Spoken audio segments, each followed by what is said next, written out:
ตื่นได้แล้วลูก7 โมงเช้าแล้วลูกโอ้แม่ทำไมไม่ปลุกให้เร็วกว่านี้อะวันนี้มีประชุมด้วยเนี่ยกินข้าวกับแม่ก่อนนะลูกโอ้ยไม่ทันแล้ว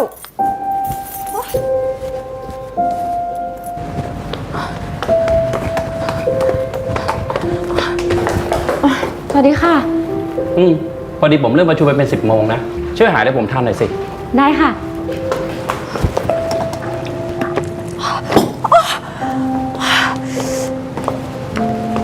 เสื้อที่ใส่เมื่อวานน่ะหนูถอดไว้ตรงไหนอะลูกแม่หาไม่เจอเลยแม่จะเอาไปซักน่ะนี่หาไม่เจอก็ไม่ต้องซักดิแม่หนูจำไม่ได้หรอก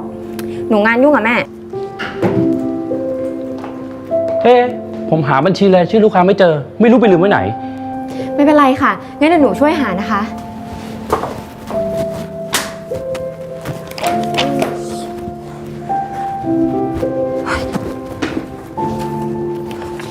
เจอแล้วบอสคะเจอแล้วค่ะพอดีบอสทำหล่นไว้ในห้องประชุมค่ะไม่สบายเหรอคะบอสงั้นเดี๋ยวหนูไปเอายามาให้นะคะ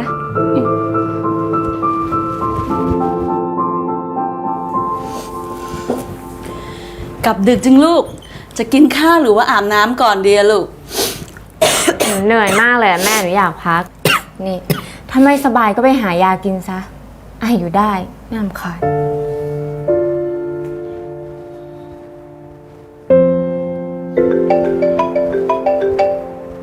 ได้ค่ะไม่รบกวนเลยค่ะค่ะเดี๋ยวจะรีบทำส่งให้เลยนะคะ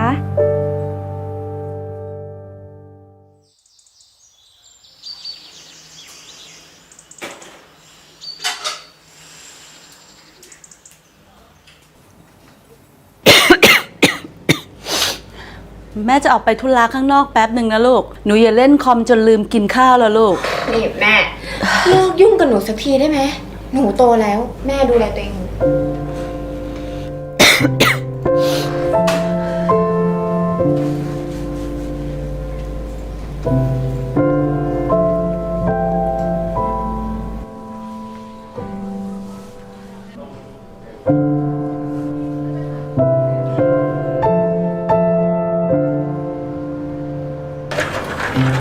นี่เมามาอีกแล้วเหรอลูกโอ๊ยจะกินเยอะขนาดนี้สิลูก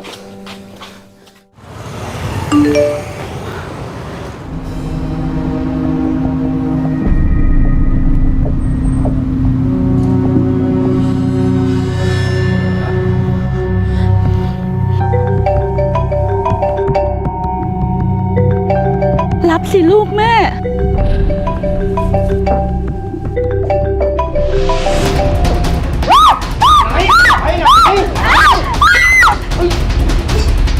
รับสิ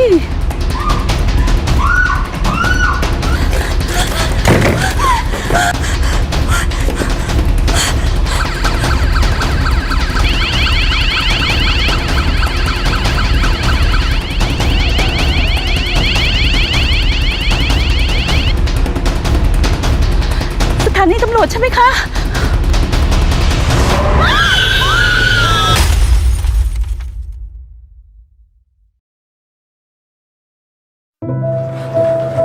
ครับสวัสดีครับสวัสดีค่ะพอดีคุณแม่ของคุณได้แจ้งความมาที่โรงพักว่ามีคนร้ายมาปีนที่บ้านครับแต่ว่าตอนนี้มันหนีไปแล้วอะค่ะ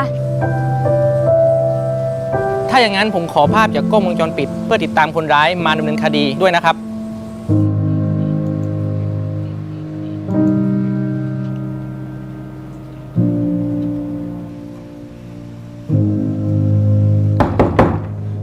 ตื่นได้แล้วลูก7 โมงเช้าแล้วลูก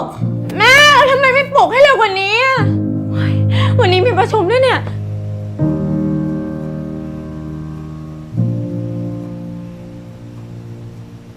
กินข้าวกับแม่ก่อนนะลูกโอ้ยไม่ทันแล้ว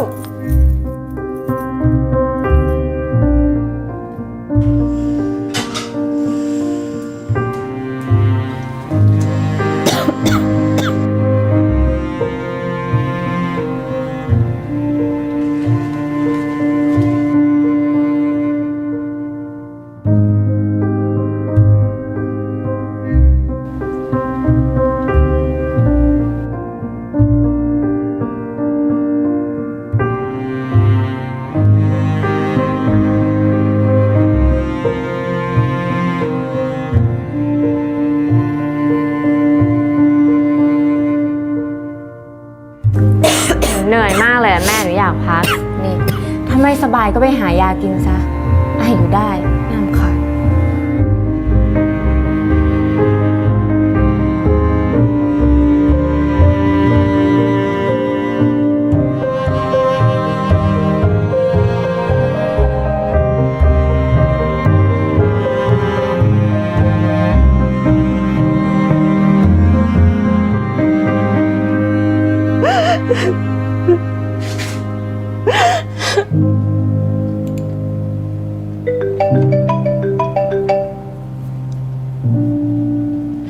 ฮัลโหลค่ะ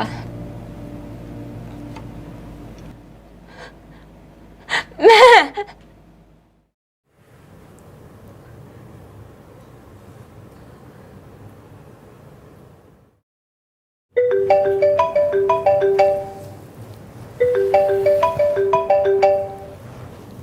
สวัสดีค่ะ ครับไม่ต้องห่วงนะครับ เราตามจับตัวคนร้ายได้แล้วนะครับ ขอบคุณมากเลยนะคะ